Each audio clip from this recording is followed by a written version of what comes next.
Welcome, I'm Michael Bickert. Thanks for joining me today as we explore concepts with the objective of improving your management skills and growing your business. At the beginning of every video, I like to send out a reminder to pause the video, hit that space bar, pause, grab a notepad and a pen so that you can write down something, jot down a note, an action item, something that you will implement in your business today. That's the purpose of all this. I want to sort of stimulate you to move your business forward. Always be productive. Let's start the day with something productive. Take that note and then commit to yourself that you'll implement something in your business today. The concept I want to talk about today is known as the idea of being Audible-Ready. Audible-Ready. So in football, in American football, for those of you who think of in the UK and most parts of the world as football being soccer, what we would refer to over here as soccer, in American football, there's something known as an audible. And that is when the players, the offensive players, leave the huddle. Typically the offensive, there can be defensive audibles as well. But typically we're thinking of when the offense leaves the huddle and the quarterback is approaching the line of scrimmage and he notices something in the defense that may foil their plans. And he makes a decision on the fly because of the current situation, because he has new data from which to make a decision that the play that was decided upon and called in the huddle may not be so successful based on what he sees, how the defense is lining up. So he calls an audible.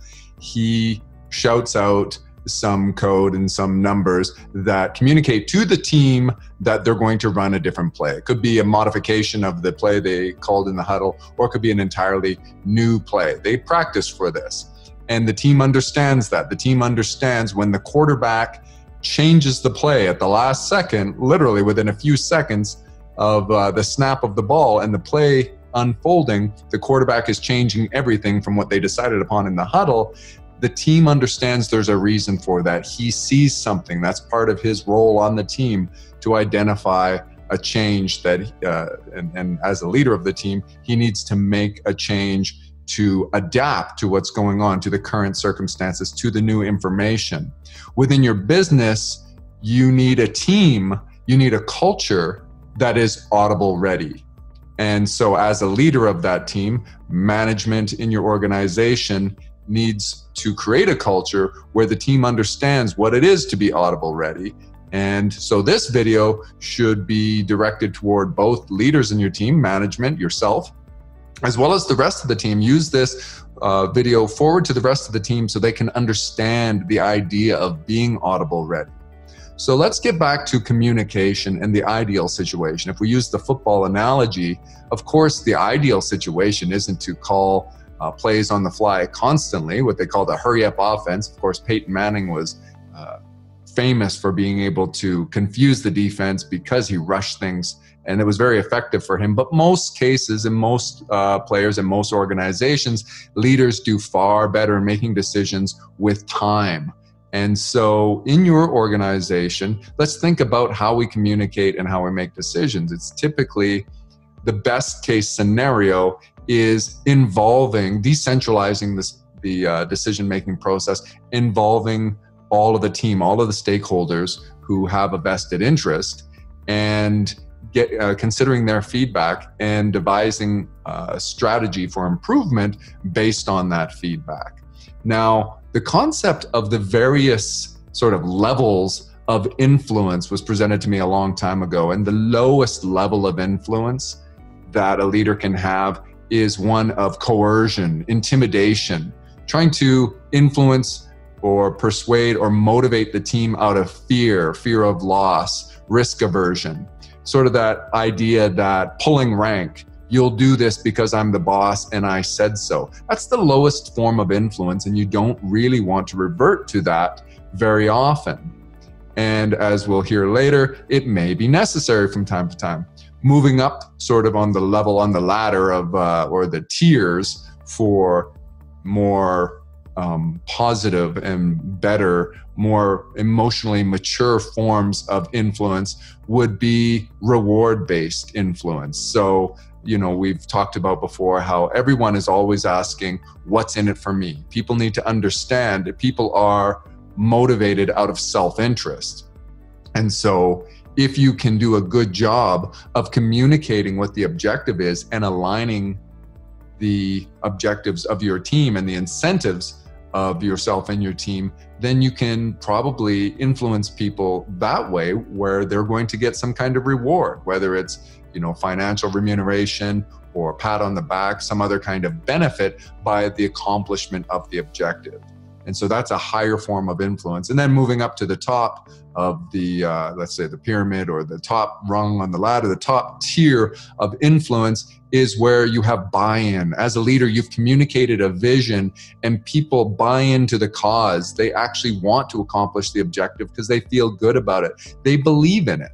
So you want that buy-in. Without the buy-in, you'll get all sorts of dissension. Sometimes you get things like sabotage. So we will try to communicate as good leaders in a mechanism through or through a channel that will clearly communicate the vision and get people to buy in it and want to accomplish that. And we want to align objectives. And we want to avoid the idea of coercing people or pulling rank or trying to intimidate people. That's the lowest form of influence. So generally speaking, within your business, you want to take time to make good decisions, decentralize, involve lots of input from the various stakeholders, and have everybody sort of rowing in the same direction. Everybody singing from the same song sheet, as they say, and that buy-in occurs where people believe in what they're trying to accomplish.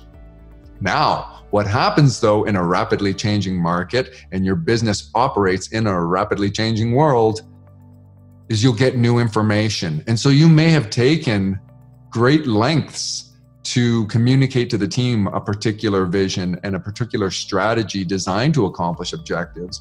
And then at the last moment, something presents itself. It could be financial, it could be to do with the market, legislation, all sorts of things occur that can change the information that has led you to the conclusion, or has led the team ideally to the conclusion of what the best strategy is. And you need to call an audible. You need to ask your team to, pivot on a dime and to change the strategy immediately. And when those things occur, and it often happens in a chaotic time in your business where there are lots of moving parts, there's lots of things changing, and sort of a hurried pace is going on, you just need people to do, like the analogy of the football team, to follow the audible play. Later, you can reconvene and you can communicate to the team based on what results transpired, and you can evaluate whether things went well, or maybe they didn't go so well with the audible, with the change of instructions, but you can communicate to the team your rationale. The real key, though, is that you have a culture of people being audible-ready. They believe in you as a leader. They know that you respect them. They know that you take their input and how things affect them, how these changes and how these plays you call, how these decisions you make in business affect them. They have learned that. They believe in you, and that trust is present. And so when you call the audible, they are prepared, as I said, to pivot, to change focus immediately without asking questions. And that's where every now and then, as the leader, because I'm the boss, is sort of intrinsically understood by the team, ideally, so that you can call an audible, you can respond immediately, while competitors may be forced to slow down and regroup and sort of consider everything. You made an immediate decision, and because of it, you were to get ahead of the competition. You were able to avoid a potential pitfall or something like that. There are a couple of scenes in movies that I am inspired by, and one of them is from the movie with Tom Hanks. He stars in Apollo 13. I think it's directed by Ron Howard. Great movie. If you haven't seen it, you should watch it. There is this scene where the ground crew at NASA has just learned that the carbon dioxide levels are getting unreasonably high for the crew that's in outer space, and they would be in danger of asphyxiation if they didn't somehow find a way to bring those levels down. The problem is they have the wrong filters, so they have to create a strategy, and it's important that the team be Audible ready. So the leader of the ground team charged with fixing this problem communicates to his team and essentially communicates the problem and says, we have to make something designed for this fit into a whole design for this, and we have to do it with nothing but what you see before you. And the team immediately goes to work. What you don't hear is the team complaining and saying, well, just a minute here, that's not our original plan. And can you explain to me why we need to do this? And what's at stake if we don't? We should have a meeting. We should get together a committee. They don't say, well, is this going to keep me overtime? They don't ask, am I getting more money for this? And so on. They understand they need to make a square peg fit into a round hole. The stakes are high. And the guy opens that scene by saying, the boys from upstairs have given us this one. And they understand it's an audible, that a change of plans is necessary and lives are on the line. Now, in your business, lives may not be on the line, but you still need a team who understands when you call an audible that they need to be there for you. And that's up to you to create that culture. There's another scene from another one of my favorite movies, Moneyball, starring Jonah Hill and Brad Pitt. Brad Pitt depicts the character of Billy Beane, who's the general manager of the Oakland Athletics professional baseball team. And in that team, or in the scene that I'm inspired by with respect to this concept, he questions Jonah Hill on why, Pete is the guy's name in the movie, why he thinks that they have to justify their position to people. Now, in that scene, you might say, well, why? You've already said, Michael, that ideally you influence people by communicating the vision and so on. But in the movie, without giving you too much spoilers, Billy Beane has tried to do that. He's tried to communicate a vision to his team, and he's not getting buy-in. Everywhere he turns, people are resisting him, from his coaches. The owner of the team is skeptical about the results, although he's somewhat supportive, I suppose. He's empowered Billy to do what he needs to do, but his job will be on the line if he's not successful.